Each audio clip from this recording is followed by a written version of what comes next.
ಬೆಳಗಾವಿಯಲ್ಲಿ ಅಕ್ಷರಶಃ ಬೊಬ್ಬರಿಸಿದ ವರುಣ. ಚಿಕ್ಕೋಡಿಯಲ್ಲಿ ಮತ್ತೊಂದು ಕೆಳ ಹಂತದ ಸೇತುವೆ ಜಲಾವೃತವಾಗಿದೆ. ಈಗಾಗಲೇ ಬೆಳಗಾವಿಯಲ್ಲಿ ನಿನ್ನೆಯಿಂದನೂ ಕೂಡ ಮಳೆರಾಯ ಬೊಬ್ಬರಿತಾ ಇದ್ದಾರೆ.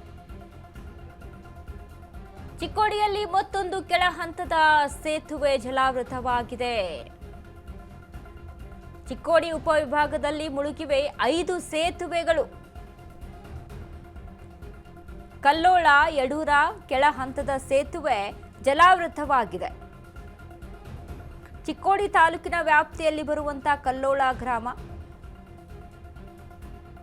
ನಿಪ್ಪಾಣಿಯಲ್ಲಿ 4 ಕೆಳ ಹಂತದ ಸೇತುವೆ ಜಲಾವೃತವಾಗಿದೆ. ನದಿ ಪಾತ್ರದ ಜನರಿಗೆ ಹೆಚ್ಚುತ್ತಿರುವಂತಹ ಪ್ರವಾಹ ಎಚ್ಚರಿಕೆ.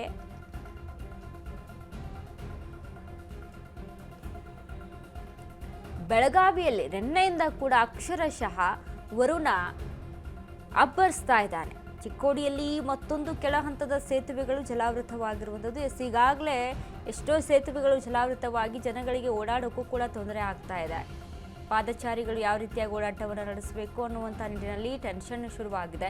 ಈಗ ಅದರ ಜೊತೆಗೆ ಏನು ನಿನ್ನೆಯಿಂದ ಸತತವಾಗಿ ಮಳೆ ಸುರಿತಾ ಇದೆಯಲ್ವಾ ಬೆಳಗಾವಿ ಜಿಲ್ಲೆಯಲ್ಲಿ.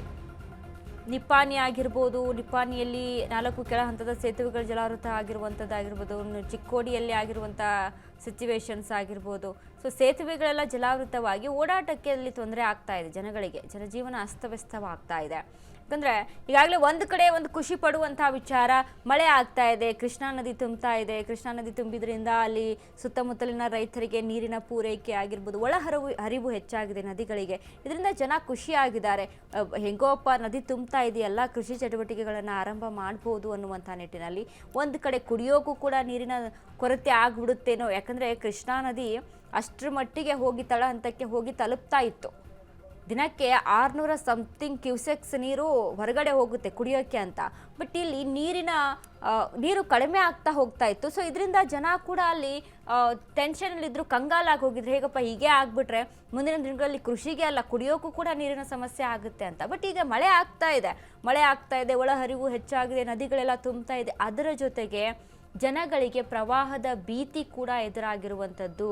ಹೀಗಾಗಿ ಏನು ಮಾಡಬೇಕು ಈ ಸಂದರ್ಭದಲ್ಲಿ ಅನ್ನುವಂಥ ನಿಟ್ಟಿನಲ್ಲಿ ಮುನ್ನೆಚ್ಚರಿಕೆ ಕ್ರಮಗಳನ್ನು ತೆಗೆದುಕೊಳ್ಬೇಕಾಗುತ್ತೆ. ಅಲ್ಲಿರುವಂಥ ಸ್ಥಳೀಯವಾಗಿ ಸರ್ಕಾರ ಕೂಡ ಇತ್ತ ಗಮನಿಸಿ ಈಗಲೇ ಜನಗಳಿಗೆ ಒಂದು ಸುಸಜ್ಜಿತವಾದಂಥ ವ್ಯವಸ್ಥೆಯನ್ನು ಮಾಡಿಕೊಡ್ಬೇಕಾಗುತ್ತೆ. ಯಾಕಂದರೆ ಮುಂದಿನ ದಿನಗಳಲ್ಲಿ ಏನೋ ಒಂದು ದೊಡ್ಡ ಅಪಾಯ ಆದರೂ ಕೂಡ, ಯಾಕಂದರೆ ಇತ್ತೀಚೆಗೆ ಒಂದು 2 ವರ್ಷದ ಹಿಂದೆ ಅನಿಸುತ್ತೆ, 2-3 ವರ್ಷದ ಹಿಂದೆ ನಾವು ಗಮನಿಸಿದ್ವಿ, ಉತ್ತರ ಕರ್ನಾಟಕದ ಭಾಗದಲ್ಲಿ ಸಿಕ್ಕಾಪಟ್ಟೆ ಮಳೆಯಾಗಿ ಪ್ರವಾಹದ ಭೀತಿ ಎದುರಾಗಿ ಜನಗಳ ಮನೆಗೆ ಎಲ್ಲ ನೀರು ನುಗ್ಗಿ ಇಡೀ ಮನೆಗಳೆಲ್ಲ ಅಲ್ಲಿ ತೇಲ್ಕೊಂಡು ಹೋಗಿರುವಂಥ ಸಿಚುವೇಶನ್ ಆಗಿತ್ತು. ಆ ರೀತಿಯಾದಂಥ ಸಿಚುವೇಶನ್ಸ್ಗಳನ್ನು ಕೂಡ ನೋಡಿದ್ದೀವಿ ನಾವು. ಉತ್ತರ ಕರ್ನಾಟಕ ಭಾಗ ಬಯಲು ಸೀಮೆ ಅಂತ ಹೇಳ್ತೀವಿ, ಅಲ್ಲಿ ಹೆಚ್ಚಾಗಿ ಬಿಸಿಲಿರುವಂಥ ಪ್ರದೇಶ ಅಂತ ಹೇಳ್ತೀವಿ, ಗುಡ್ಡ ಇರುವಂಥ ಪ್ರದೇಶ ಅಂತ ಹೇಳ್ತೀವಿ.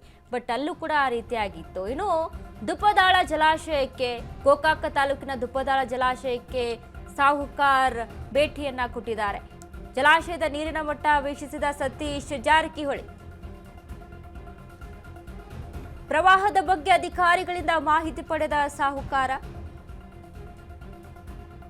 ಮುನ್ನೆಚ್ಚರಿಕಾ ಕ್ರಮ ಕೈಗೊಳ್ಳುವಂತೆ ಅಧಿಕಾರಿಗಳಿಗೆ ಸೂಚನೆಯನ್ನ ಕೊಟ್ಟಿದ್ದಾರೆ. ದುಪ್ಪದಾಳ ಜಲಾಶಯಕ್ಕೆ ಸತೀಶ್ ಜಾರಕಿಹೊಳಿ ಭೇಟಿಯನ್ನ ನೀಡಿದ್ರು. ಗೋಕಾಕ ತಾಲೂಕಿನ ದುಪ್ಪದಾಳ ಜಲಾಶಯಕ್ಕೆ ಸಾಹುಕಾರ್ ಭೇಟಿಯನ್ನ ನೀಡಿದ್ದಾರೆ. ಇನ್ನು ಪ್ರವಾಹದ ಭೀತಿ ಇದೆಯಾ, ಹೇಗೆ ಜಲಾಶಯದ ನೀರಿನ ಮಟ್ಟ ಯಾವ ರೀತಿಯಾಗಿದೆ, ಎಷ್ಟು ಮಟ್ಟಿಗೆ ಈಗ ನೀರು ಒಳಹರಿವು ಹೆಚ್ಚಾಗಿದೆ, ಅಲ್ಲಿ ಪ್ರವಾಹದ ಬಗ್ಗೆ ಅಧಿಕಾರಿಗಳಿಂದ ಕೂಡ ಮಾಹಿತಿಯನ್ನು ಪಡ್ಕೊಂಡಿದ್ದಾರೆ. ಸತೀಶ್ ಜಾರಕಿಹೊಳಿ ಮುನ್ನೆಚ್ಚರಿಕಾ ಕ್ರಮವಾಗಿ ಕೈಗೊಳ್ಳುವಂತೆ ಅಧಿಕಾರಿಗಳಿಗೆ ಸೂಚನೆಯನ್ನ ಸಹಿತ ಕೊಟ್ಟಿದ್ದಾರೆ.